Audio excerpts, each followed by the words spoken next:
রাষ্ট্র এবং রাষ্ট্রের জনগণের সাথে রাষ্ট্রদ্রোহিতা, সন্ত্রাসবাদ এবং বিভিন্ন অপকর্মে জড়িত ইসকন। তাই পৃথিবীর বিভিন্ন দেশে ইসকনকে জঙ্গি সংগঠন আখ্যায়িত করে নিষিদ্ধ করা হয়েছে।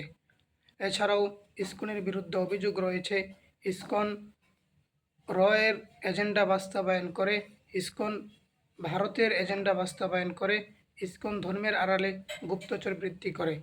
এছাড়াও ইসকন সাধারণ হিন্দুদের উপরে সন্ত্রাসবাদ উস্কে দেয়। তাই রাষ্ট্রের বিভিন্ন দেশে, পৃথিবীর বিভিন্ন দেশে ইসকনকে জঙ্গি সংগঠন বলে নিষিদ্ধ করা হয়েছে।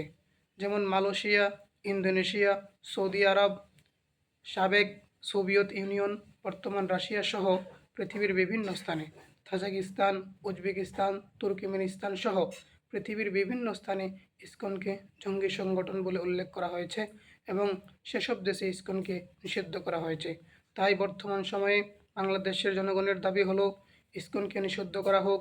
ইসকনের কারণে ধর্মীয় দাঙ্গা বেড়ে যায়, ইসকন ধর্মীয় দাঙ্গা বাড়িয়ে দেয়, মানুষদেরকে, শান্তিপ্রিয় মানুষদেরকে অশান্ত করে তোলে।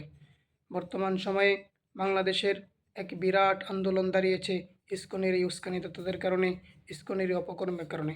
তাই বাংলাদেশের সরকারের প্রতি আহ্বান, অতি দ্রুত ইসকনকে সন্ত্রাসী দল সংগঠন হিসাবে নিষিদ্ধ করা হোক।